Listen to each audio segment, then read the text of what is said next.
Yo, what's up, everybody? It's Thursday, October 2nd. I'm back from my trip to New York.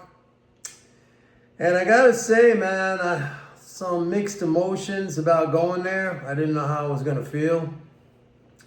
Some good things, some bad things, a lot of nostalgia. I gotta tell you something first, New York, for whatever they say about it, man, that is really still a dynamic city. I mean, so much has changed.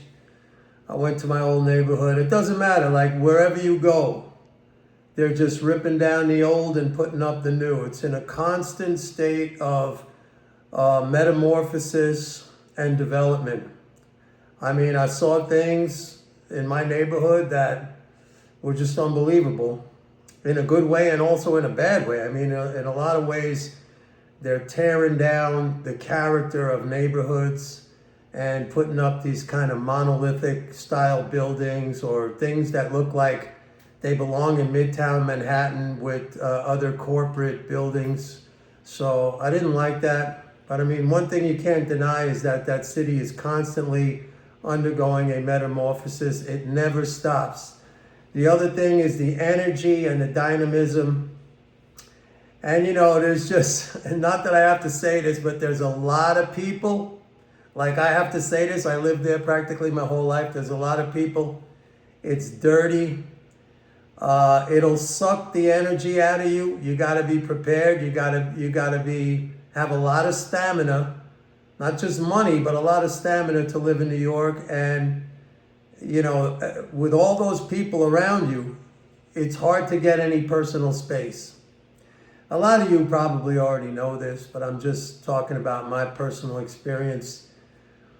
I actually went to the opera, something that is not really a usual thing that I do. I went to see Turandot because there's one song in there that's like my favorite opera song, which is Nessun Dorma. I went to Metropolitan Opera at Lincoln Center, and I have to say, it was beautiful and it was amazing. The sets alone could be their own show. I mean, after each act, when the curtain reopened for the new act and the set was changed, the audience applauded because the sets are unbelievable, incredible. To think that somebody thinks this up and puts it into reality, makes it into reality, the creativity, the detail. I mean, it's really, really incredible. The singing is one thing, but I thought like the sets were unbelievable. Anyway, I had a good time there. And I saw a little bit of crime, some couple of girls eating on an outdoor cafe at a restaurant. This dude came over, this black dude leaning over, stole everything, their food, their drinks off of their table very aggressively. I had just come around the corner and saw that, and then he ran off. But, you know, from what I saw, it was pretty aggressive. Other than that, you know, I rode the subway. It wasn't too bad.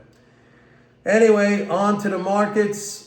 So far, well, the fiscal year 2025 is over. It ended up with a leading flow of 7.73 trillion, which is just shy of the 2021 7.74 trillion. So we were right up there. Net flows, which, you know, they call the deficit, I believe that was like 1.62 trillion. So a little bit less than where I thought it was going to come in. I thought it would be around 1.7, 1.75. So it came in at 1.62 trillion. Now, and that was up about 259 billion over last year's net transfers, okay, over last year's deficit. So very significant. And, you know, I've been telling you guys this through the whole entire fiscal year. I've been highlighting those transfers and saying how that's a very positive thing because that adds to the balances of the non-government. It adds to the financial balances of the non-government. So it's a very positive thing. So, you know, that goes without saying because we made record high after record high in 2025 in this fiscal year. And we got to see if that's going to continue. October 1st, we got some numbers from yesterday, and yesterday was the first day of the government shutdown. Leading flows, that was first of the month payments, they came in at 100, I think it was like 105.3 billion. That's slightly down from the September leading flows, which were 108.3 or 108.5 billion. So that's slightly down, but it's up from last year. Last year's October leading flows were 101.8 billion. So I don't see anything, at least in that. This is the first day of government shutdown data that I get to see. I don't see anything in there that would make me concerned right now, except for one thing, that the net flows, yesterday's leading flows, remember I said was 105.8 billion. The leading flows, that was only 67 point something billion. So that, there was a big chunk taken out of those leading flows by taxes, okay? Tariffs were marginal yesterday. They were like 300 million. That was not a big day for a daily tariff drain, 312 million. So the net flows yesterday at 67 point something billion, I forget. That was a little weak, I have to say, because the September net transfers for the first of the month payments were 90 billion. And last October, the net transfers were 70 point something billion. So down a little bit. Something I want to watch. I need to follow. That's important. But as far as the leading flows, right now, as of, 1 day of data, which is yesterday, I don't see anything too concerning where you could pin it on the government shutdown. So we need to see some more data. I always tell you guys this. I never make a rash decision on 1 day of data. You can have these fluctuations. They're normal. We need to see, especially at the beginning of the fiscal year, if you make year-over-year comparisons at the beginning of the fiscal year, they could jump around. There could be a lot of volatility before that data smooths out. You need at least a month, I would say a month of data, to get a good picture of what's going on. But right now, I will say that I don't see anything in that first day that's concerning to me, with the exception of those net transfers. But we got to see. Market was up, okay? We still have, I took a look at the AAII weekly sentiment survey. Bullish sentiment was unchanged, I believe, from last week. Neutral is low, folks. Neutral is low. I'm going to talk about that in a second. Bearish sentiment came down a little bit, but it's still about 20% higher than the historical average. Now, neutral sentiment being low, what does this mean? It means that everybody's in. Everybody made their bets. If there's no people sitting on the fence, if that number is very low, you can assume that most people, I forget what it was like a 16% neutral sentiment reading. That was like 40% below the historical average. That's significant. That means everybody's in. So what's the takeaway from that? The only thing that we can say, I think, with some assurance is that the fact that everybody is in, or most people are in, or made their bets, is that the potential for a big move, one way or the other, is very high. Because one side is going to be wrong, right? If everybody's in. Now, I happen to think that we're going to play out on the upside simply because that bearish sentiment reading which is still 20% above the historical average, to me, that's saying there's still too many bears. That thing, at least for me, has to come down below the historical average. I'm not saying it has to be like dramatically low, below the historical average, but I don't think you can make a bearish case, at least looking at sentiment. I don't think you can make a bearish case when the bearish sentiment is above the historical average. You got to be contrarian on that. And also, here's what I was going to say. But let me caution that we are in a government shutdown, even though I just said I don't see anything in the leading flows that would give me concern about a slowdown in government spending. But we are in that, we need a couple more days, at least a couple more days data. And one more thing, October 15th, which is, in 2 weeks, basically, we got a tax drain.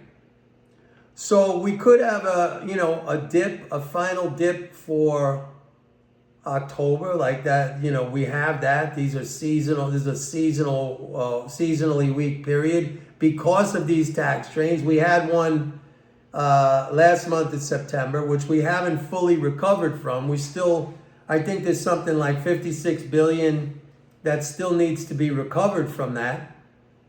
And then we're going to go into another one in about, 13 days or so, right? 13 days. So that might set up a near-term pullback. But until I see some definitive signs of a slowdown in leading spending flows, I got to go with the bullish case. Now, let me set that aside. I told you guys when the 10-year yield popped up recently to like 418, 419. Remember, I did a couple of videos. I said these zombies who were selling the bonds, I forget even what the reason was. Maybe it was like some strong economic data or something like that, or Powell said something. I think it was Powell. I told you guys, they're handing you a gift on a silver platter to buy the treasuries on that dip when the yield popped up to 419. Where is it now? It's at 408. I keep telling you that. To me, that's the safest play. It still is treasuries, but you got to be patient. I know everybody's looking at gold going straight up. The market's been going straight up. And that entices people to get in, but they get in when prices are very high. I like to look for things that the low-hanging fruit, as they call it, the stuff that not everybody's looking at, the stuff that's very low risk to get into right now. And you could accumulate a sizable position and then wait, like I was saying about gold in 2022. Nobody was talking about it. In fact, if anybody was talking about it back then, it was from a bearish angle because the Fed was raising interest rates. It just started to raise interest rates, and they're like, oh, gold is going to crash. Gold is going to go down. This is terrible. They're raising. I said, nuh-uh.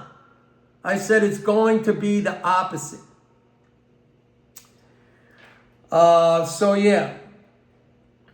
By the way, I'm doing my video inside my office here because I'm renovating my kitchen and my floors, so the whole house, and a lot of stuff. They put a lot of stuff out on that patio where I used to do my the videos from. But this is fine. This is fine. So yeah, that's the story, folks. New York. And don't forget, let me add one more thing about New York. I was there. Right now, the weather is very nice. So it's easy to enjoy New York City when the weather's nice. You could eat outside, outdoor cafes, restaurants, get a cup of coffee, have a meal, walk around, go to the park, all this stuff. It's beautiful.